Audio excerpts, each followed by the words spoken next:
तो चलिए अब बात करेंगे मध्य प्रदेश की। दरअसल फाइनल हुए हैं कैंडिडेट मध्य प्रदेश कांग्रेस के। मध्य प्रदेश के लिए कांग्रेस ने दूसरी लिस्ट जारी कर दी है। कांग्रेस की दूसरी लिस्ट में 88 उम्मीदवार है। पार्टी ने 3 सीटों पर उम्मीदवार बदल दिए हैं। वरिष्ठ नेता और पूर्व विधानसभा अध्यक्ष नर्मदा प्रजापति का टिकट काटने के बाद कांग्रेस ने उन्हें गोटेगांव से फिर से मैदान में उतारा। पहली लिस्ट में प्रजापति का टिकट कट गया था, लेकिन दबाव के कारण दूसरी सूची में गोटेगांव से कांग्रेस ने उम्मीदवार बदलकर प्रजापति को फिर से मौका दिया है। कांग्रेस की इस लिस्ट में मुरैना से दिनेश गुर्जर, भिंड से चौधरी राकेश चतुर्वेदी, ग्वालियर से सुनील शर्मा, गुना से पंकज कनेरिया, रीवा से राजेंद्र शर्मा, सीधी से ज्ञान सिंह और जबलपुर कैंट से अभिषेक चौक से और भोपाल उत्तर से आतिफ अकील, साथ ही साथ भोपाल दक्षिण पश्चिम से पीसी शर्मा, अंबा से देवेंद्र रामनारायण, भिंड से राकेश चतुर्वेदी, गोहात से केशर देसाई, ग्वालियर से सुनील शर्मा, दतिया से राजेंद्र भारती, पिछौर से अरविंद सिंह लोधी, गुना से पंकज कनेरिया, बीना से निर्मला सप्रे और कुरई से रक्षा राजपूत को चुनावी मैदान में उतारा गया है। वहीं रहली से बात की जाए तो ज्योति पटेल, सागर से निधि जैन और निवाड़ी से अमित राय कांग्रेस से चुनावी मैदान में उतर गए हैं। बात दमोह की हो तो दमोह से अजय टंडन को मैदान में उतारा है कांग्रेस ने। पन्ना से भरत मिलन पांडे को मैदान में उतारा है। मैहर से धर्मेश गहाई को उतारा गया है। हालांकि मैहर से सिंगल नाम नहीं था और भी नाम चर्चाओं में थे। रामपुर बघेलन से रमाशंकर प्यासी को मैदान में उतारा गया है। सिरमौर से राम गरीब कौल को और सेमरिया से अभय मिश्रा को मैदान में उतारा गया है।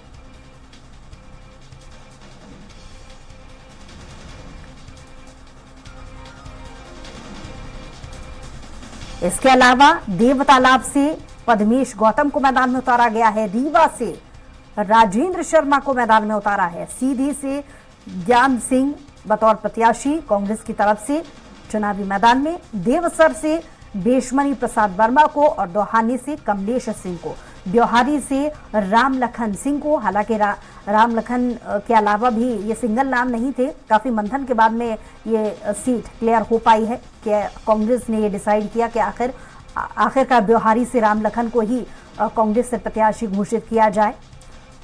जय सिंह नगर नरेंद्र मरावी को मैदान में उतारा गया है। कोटमा से सुनील सारफ को, बांधवगढ़ से सावित्री सिंह को मैदान में उतारा गया है।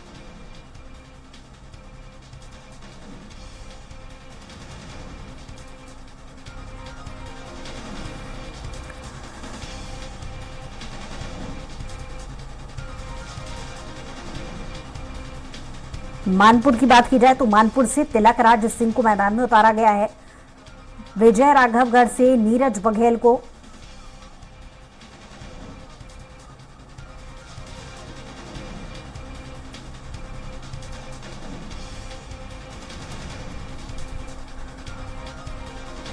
तो एमपी कांग्रेस की दूसरी लिस्ट भी जारी हो गई है। हालांकि काफी अटकलों के बाद में, काफी मंथन के बाद में, लगातार बैठकों का दौर जिस तरीके से चल रहा था, उम्मीद पिछले 2 दिनों से की जा रही थी। हालांकि कल देर रात कांग्रेस ने अपनी सूची को जारी कर दिया है, लेकिन जो बगावती सुर का आरोप बीजेपी अब भी इसको लेकर के लगा रही है, इसलिए हम दोनों ही प्रमुख दलों से इस पर रिएक्शन जानने की कोशिश करेंगे। हमारे साथ बीजेपी और कांग्रेस दोनों से ही प्रवक्ता हमारे साथ फोन लाइन पे जुड़ गए हैं।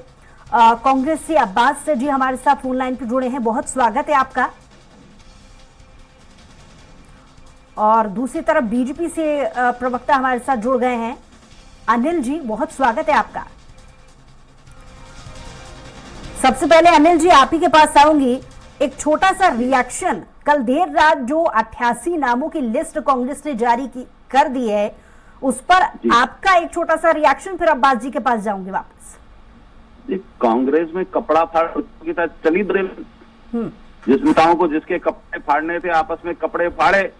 कपड़े फाड़ने के बाद तय किया गया कि किसको क्या टिकट दी जाती है। प्रजापति जी की टिकट काट दी गई थी, कपड़े फाड़ प्रतियोगिता में प्रजापति जी को पुनः टिकट दी गई। ये कांग्रेस की जो लिस्ट, जो सूची आई है, ये सूची कपड़ा फाड़ प्रतियोगिता का परिणाम है। और मध्य प्रदेश की जनता कांग्रेस का सुपड़ा साफ करने का संकल्प ले चुकी है, क्योंकि उसे समझ में आ गया कि 20 साल के बाद आज भी कांग्रेस वही कांग्रेस है जो 20 साल पहले थी। भ्रष्टाचार था, आपसी मतभेद थे, और कांग्रेस के कई घटक दल हैं।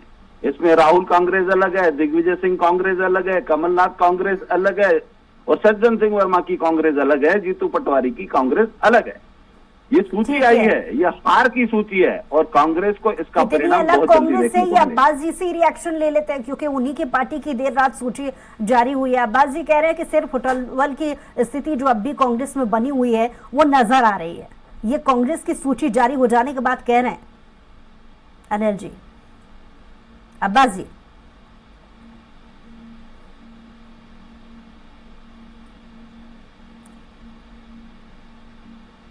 अब्बास जी, आप सुन पा रहे हैं?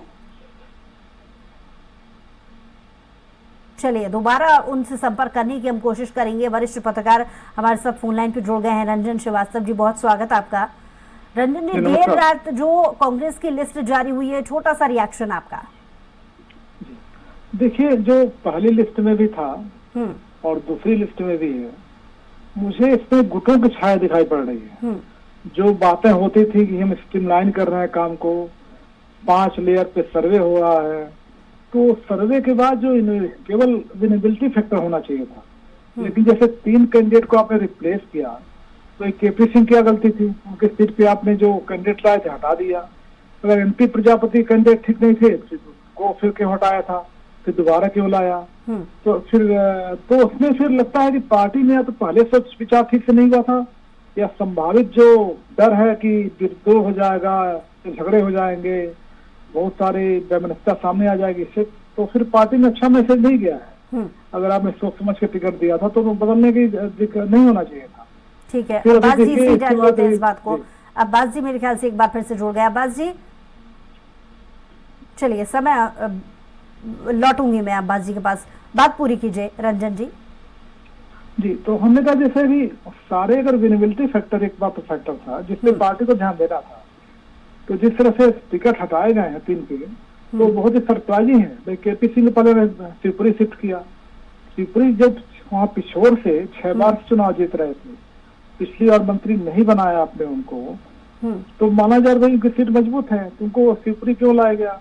और अगर नया कैंडिडेट खड़ा कर दिया आपने उनकी जगह, तो फिर दोबारा क्यों हटाया गया? बिल्कुल, ये सब सवाल ऐसे जो पार्टी बहुत को जवाब वाजिब देना। सवाल आपने यहाँ पर रंजन जी उठाया कि अगर इतने सोच विचार कर काफी मंथन के बाद में, क्योंकि बीजेपी की पहली ही 4 सूचियां जारी हो जाने के बाद में आखिरकार पहली लिस्ट कांग्रेस ने जारी की थी, और इतने मंथन के बाद में जब नकार दिया ही था, तो क्या आवश्यकता पड़ी कि दोबारा उन्हें मैदान में उतारने की कांग्रेस ने सोचा? यही सवाल मैं आपसे दोहराऊंगी अनिल जी, लेकिन सवाल आपकी पार्टी से भी है कि पहले 4 सूचियां काफी सोच विचार करके बीजेपी ने भी जारी की है। जाहिर सी बात है, सिर्फ होटलवल की स्थिति तो बीजेपी में भी है अभी, क्योंकि दूसरी सूची, माफ कीजिए, 5वीं सूची का तो इंतजार अब भी लोगों को है कि बीजेपी इतना सोच विचार कर रही है, बावजूद इसके कि सिर्फ होटलवल की स्थिति बीजेपी में भी कायम है।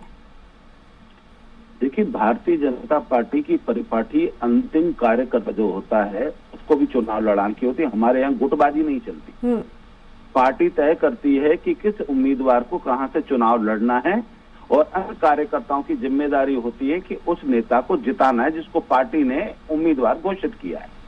कांग्रेस के अंदर क्या होता है कि जिस उम्मीदवार को पार्टी घोषित करती है, पूरी कांग्रेस उसी को हराने में लग जाती है। क्यों? क्योंकि उसमें जो गुटबाजी, आदरणीय भाई साहब ने भी स्वीकार किया कि ये जो सूची जारी होती है, इन सूचियों में से जनता के पास संदेश जाता है कि कांग्रेस की गुटबाजी अभी खत्म नहीं हुई है, ये आपस में कपड़े फाड़ रहे हैं, सत्ता में आएंगे तो फिर क्या करेंगे? लेकिन कांग्रेस तो ये भी कह रही है ना, बीजेपी के लिए तो प्रत्याशी घोषित करने को लेकर कांग्रेस ये भी कह रही है कि आपके पास तो चेहरे ही नहीं बचे जो केंद्र का इस्तेमाल करना पड़ रहा है आपको। जी, कांग्रेस बार बार ये बात को दोहराती रही है, जो पिछली 4 सूचियां आपकी पार्टी की तरफ से लॉन्च हुई हैं, दिखाई गई हैं, उसमें आपके पास तो चेहरे ही नहीं बचे हैं, जो केंद्र का नेतृत्व की आपको आवश्यकता पड़ रही है, ये कांग्रेस सवाल उठा रही है। देखिए, भारतीय जनता पार्टी के वरिष्ठ नेताओं ने तय किया कि केंद्र सरकार के अनुभवी मंत्रियों को, मध्य प्रदेश की जनता को उनके अनुभव का लाभ मिले।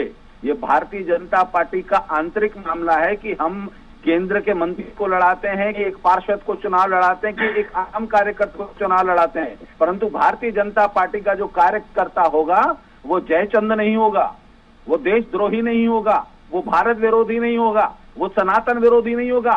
कांग्रेस का नेता भारत विरोधी भी हो सकता है, सनातन विरोधी भी हो सकता है और देशद्रोही भी हो सकता है। भारतीय जनता पार्टी और कांग्रेस के नेताओं में दूर दूर तक कोई समानता नहीं है। रही बात कांग्रेस की विचारधारा की, कांग्रेस के टिकटों की, कांग्रेस जो भी करेगी जनता उसको सबक सिखाएगी, क्योंकि मध्य प्रदेश के साथ संपूर्ण देश की जनता ये समझ चुकी है कि राजकुमार, कांग्रेसी राजकुमार राहुल गांधी भारत के बाहर जाकर भारत का अपमान करते हैं, उनके घटक दल सनातन को खत्म करने की योजना बनाते हैं। और कल तो आप हद देखिए कि कांग्रेस के नेताओं ने तांत्रिक क्रियाएं प्रारंभ करवा दी हैं, तांत्रिकों से पूजा प्रारंभ करवा दी है। अब इनको लाल मिर्ची और काली मिर्ची वाले बाबा चुनाव जिताएंगे। लगातार इस अपनी मेहनत पर, अपनी योग्यता पर भरोसा नहीं है, ये तांत्रिकों के भरोसे चुनाव लड़ रहे हैं। है अभी तक बीजेपी के पास में, क्योंकि कल से लगातार आपके जो नेता हैं वो इस बात का बार बार जिक्र कर रहे हैं कि तांत्रिक क्रियाओं में जो है कांग्रेस पड़ गई है, तो अभी तक कोई तथ्य क्या बीजेपी के पास है ऐसा कुछ कि सिर्फ लफबाजी या बयानबाजी है?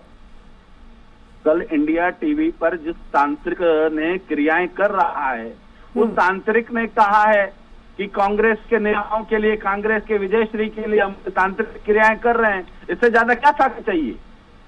जो वहां पूजा पाठ कर रहे हैं वो कह रहे हैं कि अभी हम तांत्रिक क्रियाएं प्रारंभ की हैं, और जैसे जैसे चुनाव के नाम घोषित होते जाएंगे और कांग्रेसी नेता आते जाएंगे, जिनको हार का भय है उनके लिए हम क्रियाएं करेंगे। देखिए, सनातन धर्म और भारत की ऋषि परंपरा का सम्मान करने के लिए अगर किसी ऋषि मुनि के शरण गए होते, किसी साधु संत देव देवता के शरण गए होते, परंतु क्योंकि ये राक्षसी प्रवृत्ति की कांग्रेस की मानसिकता है, फूट डालो राज करो की राजनीति की इनकी विचारधारा है। तो ये विचारधारा की बात है ना, किसी भी राजनीतिक पार्टी में अंतर इसी बात का होता है कि विचारधाराओं का ही फर्क होता है, बाकी राजनेता राजनीति एक सी ही करता है। शुक्रिया हमारे साथ जुड़ने के लिए अनिल जी, अब्बास जी आपका भी, और रंजन जी आपका भी बहुत शुक्रिया हमारे साथ जुड़ने के लिए। बहरहाल हमारी खास पेशकश फाइनल हुए कैंडिडेट में इतना ही। कुछ और खबरों के लिए देखते रहिए स्वराज एक्सप्रेस।